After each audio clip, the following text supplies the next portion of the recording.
उच्चतर माध्यमिक विद्यालय डभरा के ऑनलाइन क्लास में कक्षा 12वीं के समस्त छात्र छात्राओं का स्वागत है। हिंदी विषय की इस वीडियो में आज हम पाठ 8 श्रम विभाजन और जाति प्रथा के शेष भाग का अध्ययन करने जा रहे हैं। आज का अध्ययन हम पेज क्रमांक 154 के दूसरे पैराग्राफ मेरी कल्पना का आदर्श समाज से करने जा रहे हैं। इस पाठ के लेखक हैं डॉक्टर भीमराव अंबेडकर। जाति प्रथा के खेदजनक परिणामों की नीरस गाथा को सुनते सुनाते आप में से कुछ लोग निश्चय ही उब गए होंगे। यह अस्वाभाविक भी नहीं है, अतः अब मैं समस्या के रचनात्मक पहलू को लेता हूँ।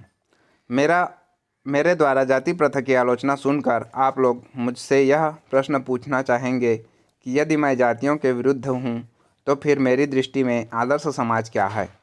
ठीक है, यदि ऐसा पूछेंगे तो मेरा उत्तर होगा कि मेरा आदर्श समाज स्वतंत्रता, समता, भ्रातृत्व पर आधारित होगा। पर यह ठीक नहीं है। भ्रातृत्व अर्थात भाईचारे में किसी को क्या आपत्ति हो सकती है। किसी भी आदर्श समाज में इतनी गतिशीलता होनी चाहिए जिससे कोई भी वांछित परिवर्तन समाज के एक छोर से दूसरे छोर तक संचारित हो सके। ऐसे समाज के बहुविध हितों में सबका भाग होना चाहिए तथा सबको उनकी रक्षा के प्रति सजग रहना चाहिए।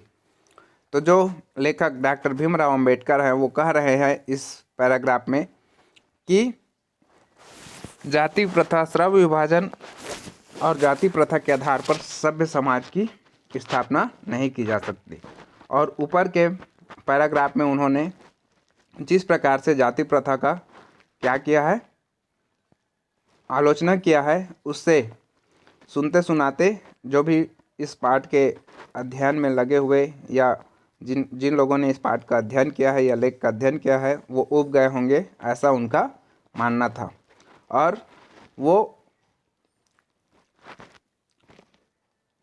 पाठक से प्रश्न कर रहे हैं, या पाठक के मन में उठने वाला जो प्रश्न है कि जाति प्रथा के द्वारा यदि सभ्य समाज की आलोचना किया गया है, जिसमें जाति प्रथा का आलोचना किया गया है, और जाति प्रथा को छोड़कर यदि जाति प्रथा को हटा दिया जाए तो बिना जाति प्रथा के आधार पर सभ्य समाज की स्थापना कैसे किया जा सकता है।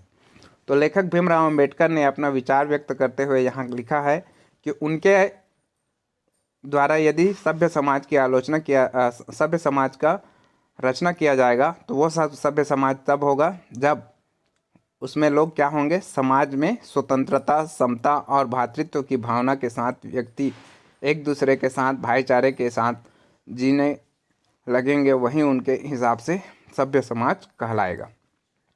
किसी भी आदर्श समाज में इतनी गतिशीलता होनी चाहिए जिससे कोई भी वांछित परिवर्तन समाज के एक छोर से दूसरे छोर तक संचालित हो सके। और उनका यह भी मानना है कि वही सभ्य समाज होगा जिसमें समाज में कोई परिवर्तन होता है तो वह परिवर्तन का प्रभाव एक छोर से दूसरे छोर तक संचारित हो, मतलब उसका प्रभाव पूरे क्षेत्र में या समाज के हर वर्ग में देखा जा सके। ऐसे समाज से बहुविधि हितों में सबका भाग होना चाहिए और इस समाज में जो भी परिवर्तन होता है उस परिवर्तन में सभी क्षेत्र से सभी वर्ग के लोगों का क्या होना चाहिए, भाग होना चाहिए। सभी को उसका हित मिलना चाहिए, सबको उनकी रक्षा के प्रति सजग रहना चाहिए और उस परिवर्तन का लाभ सभी समाज के सभी वर्ग के लोगों को मिलना चाहिए और समाज के सभी वर्ग उस परिवर्तन की रक्षा करने के लिए क्या होने चाहिए, सजग रहने चाहिए या जागरूक रहने चाहिए। सामाजिक जीवन में अबाध संपर्क के अनेक साधन व अवसर उपलब्ध रहने चाहिए और वही समाज सभ्य समाज कहलाएगा जिसमें व्यक्ति अपने सामाजिक जीवन को अबाध संपर्क, मतलब उसमें संपर्क या एक दूसरे से जुड़ने के अलग अलग मौके मिलते रहें, अनेक साधन और अनेक अवसर उपलब्ध होते रहें। तात्पर्य यह है कि दूध पानी के मिश्रण की तरह भाईचारे का यही वास्तविक रूप है। जिस प्रकार से दूध और पानी को मिलाया जाता है तो दोनों को के मिश्रण में क्या भिन्नता नहीं रहती, या पूरी तरह से वो विलय हो जाते हैं, उसी तरह से सभ्य समाज में भाईचारे का भावना भी इसी वास्तविक रूप में रहना चाहिए। और इसी का दूसरा नाम लोकतंत्र है। और जब सभ्य समाज में ऐसे समाज के निर्माण हम कर लेते हैं तो उसी को हम क्या कहेंगे? लोकतंत्र कहेंगे। क्योंकि लोकतंत्र केवल शासन की एक पद्धति ही नहीं है, लोकतंत्र मूलतः सामूहिक जीवनचर्या की एक रीति तथा समाज के सम्मिलित अनुभवों के आदान प्रदान का नाम है। इनमें यह आवश्यक है कि अपने साथियों के प्रति श्रद्धा व सम्मान का भाव हो। तो लोकतंत्र सिर्फ कोई नियमों का समूह नहीं है, यह शासन का कोई नियम पद्धति नहीं है, शासन करने का कोई पद्धति नहीं है, बल्कि यह एक सामूहिक जीवनचर्या है। मतलब लोगों के जन समूह के द्वारा जिया जाने वाला एक नियम है, या उसको अपने जीवन में पालन किया जाने वाला एक व्यवहार है, एक रीति तथा समाज के सम्मिलित अनुभवों के आदान प्रदान का नाम है। समाज में लोग एक दूसरे से जो अनुभव एक दूसरे को बांटते हैं वो लोकतंत्र कहलाता है। इनमें यह आवश्यक है कि अपने साथियों के प्रति श्रद्धा व सम्मान का भाव सभी में एक दूसरे के प्रति एक आदमी दूसरे आदमी से सम्मान और श्रद्धा का भाव रखते हुए सभी के हितों को ध्यान में रखते हुए जीवन जीता है, वही क्या कहलाता है? लोकतंत्र कहलाता है। इसी प्रकार स्वतंत्रता पर भी कोई आपत्ति हो सकती है। गमनागमन की स्वाधीनता, गमन आगमन की स्वाधीनता, जीवन तथा शारीरिक सुरक्षा की स्वाधीनता के अर्थों में शायद ही कोई स्वतंत्रता का विरोध करे। मतलब स्वतंत्रता में भी किसी को कोई आपत्ति नहीं होना चाहिए। गमन आगमन मतलब कोई भी कहीं जा सकता है, इसके लिए स्वतंत्र हो। जीवन तथा शारीरिक सुरक्षा की स्वाधीनता मतलब कोई भी आदमी अपने जीवन की सुरक्षा के लिए या शारीरिक सुरक्षा के लिए स्वतंत्र है, इसका कोई विरोध नहीं करना चाहिए या किसी को इसका विरोध नहीं होना चाहिए। इसी प्रकार संपत्ति के अधिकार, जीविकोपार्जन के लिए आवश्यक औजार व सामग्री रखने के लिए अधिकार, जिससे शरीर को स्वस्थ रखा जा सके के अर्थ में भी स्वतंत्रता पर कोई आपत्ति नहीं हो सकती। और इसी प्रकार व्यक्ति को समाज में जीविकोपार्जन मतलब अपना जीविका चलाने के लिए अधिकार, संपत्ति रखने का अधिकार और अपने जीवन के सुरक्षा के लिए आवश्यक औजार रखने का अधिकार, शरीर को स्वस्थ रखा जा सके इसके लिए अधिकार, इसमें भी किसी व्यक्ति की स्वतंत्रता में किसी को कोई आपत्ति नहीं हो सकती। तो फिर मनुष्य की शक्ति के सक्षम एवं प्रभावशाली प्रयोग की भी स्वतंत्रता क्यों न प्रदान की जाए। और जब इस प्रकार की स्वतंत्रता समाज के लोगों को मिलना प्रारंभ हो जाएगा कि वो अपनी जीविका किस तरह से चलाएगा, वो स्वतंत्र है, वो कितनी संपत्ति रख सकता है, स्वतंत्र है, साथ ही साथ वो अपने शरीर को स्वस्थ रखने के लिए कौन सा कार्य करे ये उसकी इच्छा पर निर्भर करता है। जब लोगों को इस प्रकार की स्वतंत्रता मिलनी प्रारंभ हो जाएगी तो मनुष्य की शक्ति के समक्ष एवं प्रभावशाली प्रयोग की भी स्वतंत्रता स्वतंत्रता क्यों न प्रदान की जाए।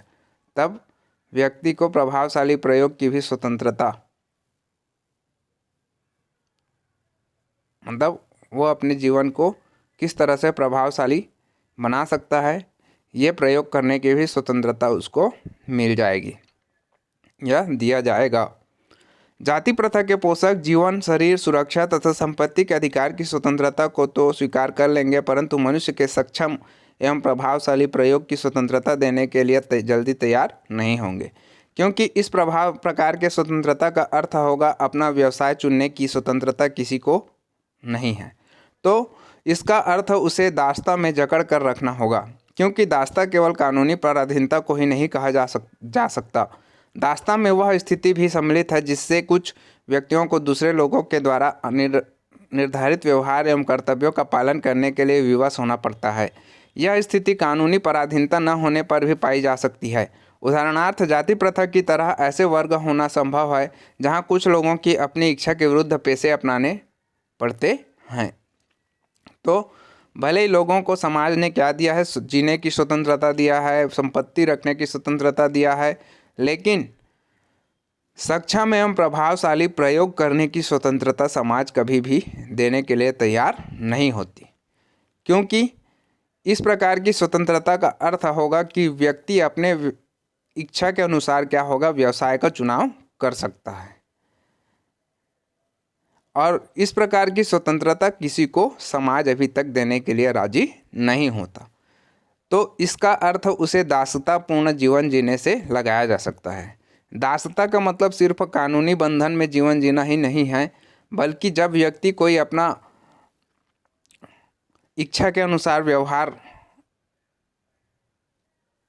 दूसरे व्यक्ति की इच्छा के अनुसार निर्धारित व्यवहार करता है या कर्तव्यों का पालन करता है, तब उसे भी हम क्या कह सकते हैं, दासता कह सकते हैं। मतलब वो दासी के रूप में जीवन जी रहा है, ऐसा कहा जा सकता है। यह स्थिति कानूनी पराधीनता न होने पर भी पाई जा सकती है, और ये कोई कानून के द्वारा पराधीन या कानून के द्वारा लागू किया गया है ऐसा नहीं है। ये एक समाज के नियम या सामाजिक व्यवस्था के कारण भी लोगों को जीना पड़ता है। जाति प्रथा की तरह, उदाहरणार्थ जैसे जाति प्रथा की तरह ऐसे वर्ग होना संभव है जहाँ कुछ लोगों की अपनी इच्छा के विरुद्ध पेशे अपनाने पड़ते हैं। मतलब समाज में अभी भी ऐसा जीवन जीना पड़ता है कि व्यक्ति की जिस जाति का है उस जाति का व्यवसाय उसे अपनी इच्छा के विरुद्ध भी अपनाने के लिए वो मजबूर रहता है। अब आए समता पर विचार करें। क्या समता पर किसी की आपत्ति हो सकती है? फ्रांसीसी क्रांति के नारे में समता शब्द ही विवाद का विषय रहा है।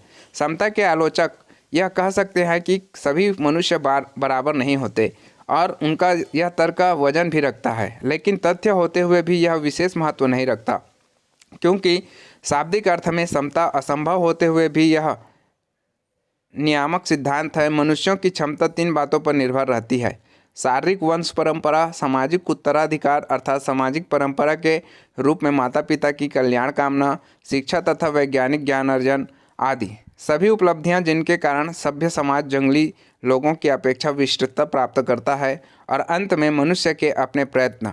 इन तीनों दृष्टि से निसंदेह मनुष्य समान नहीं होते। तो क्या इन विशेषताओं के कारण समाज को भी उनके साथ असमान व्यवहार करना चाहिए? समता विरोध करने वालों के पास इसका क्या जवाब है? तो आगे जो है भीमराव अंबेडकर जी एक और विचार प्रकट कर रहे हैं, और वो कह रहे हैं कि आइए समता मतलब समानता या बराबरी पर व्यवहार करना चाहिए। बराबरी पर किसी को कोई आपत्ति हो सकती है, किसी की आपत्ति हो सकती है। फ्रांसीसी जो नारे थे उसमें समता शब्द पर ही विवाद हो रहा था। समता के जो आलोचक हैं यह कह सकते हैं कि मनुष्य कभी बराबर नहीं हो सकते, और उनका यह तर्क भी वजन रखता है। मतलब सभी मनुष्य एक बराबर होंगे ऐसा नहीं है, लेकिन तथ्यों होते हुए भी यह विशेष महत्व नहीं रखता। लेकिन तथ्य होते हुए भी जो समता का भाव है ना, यह समता के या लोगों की बराबरी का जो भाव है उसके सामने लोग सभी मनुष्य एक बराबर नहीं होते, यह भाव होते हुए भी ये ज़्यादा वजनदार नहीं होता, क्योंकि शाब्दिक अर्थ में समता असंभव होते हुए भी यह नियामक सिद्धांत है। मतलब यदि शब्द के आधार पर समता मतलब भले ही लोगों में बराबरी या सभी लोग एक समान होंगे ऐसा नहीं है, फिर भी यह जो सिद्धांत है वो नियम में पाया जाता है। मनुष्य की क्षमता 3 बातों पर निर्भर रहती है: शारीरिक, वंश परंपरा, है ना, वो शारीरिक रूप से कितना सक्षम है, और वंश परंपरा मतलब उसके वंश या उनकी पुरानी परंपरा के आधार पर। सामाजिक उत्तराधिकार, समाज द्वारा जो उनको अधिकार दिया गया है, या सामाजिक परंपरा के रूप में माता पिता के कल्याण की कामना, मतलब समाज के द्वारा उनको जो अधिकार, अपने माता पिता के द्वारा जो अधिकार दिया गया है वो। शिक्षा तथा वैज्ञानिक ज्ञान अर्जन, वो कितना शिक्षा प्राप्त करता है, कितना ज्ञान रखता है वैज्ञानिक, उसके आधार पे।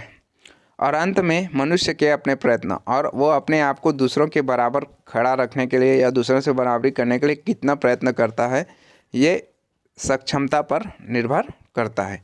इन तीनों दृष्टि से निसंदेह मनुष्य समान नहीं होते, और यदि आप देखेंगे तो इन तीनों दृष्टि से मनुष्य क्या होंगे, एक मनुष्य दूसरे मनुष्य से बराबर या समान नहीं होगा। तो क्या इन विशेषताओं के कारण समाज को भी उनके साथ असमान व्यवहार करना चाहिए? तो वो इन तीनों गुणों के कारण, मान लो कोई आदमी किसी से कम है या किसी से ज़्यादा है, बराबर नहीं है, तो क्या समाज को भी यह अधिकार मिल जाता है कि वो उसके साथ असमानता का व्यवहार करता रहे? समता विरोध करने वालों के पास इसका कोई क्या जवाब है? और जो लोग समता का विरोध करते हैं या लोगों की बराबरी या समानता का विरोध करते हैं, वो लोग इस समस्या या इस सवाल का क्या जवाब देंगे या उनके पास इसका क्या जवाब है? ऐसा प्रश्न समाज के जो समता विरोधी लोग हैं उनसे डॉक्टर भीमराव अंबेडकर अपने इस लेख के द्वारा कर रहे हैं। आज के लिए बस इतना ही। शेष भाग का अध्ययन हम अगली वीडियो में करेंगे। धन्यवाद।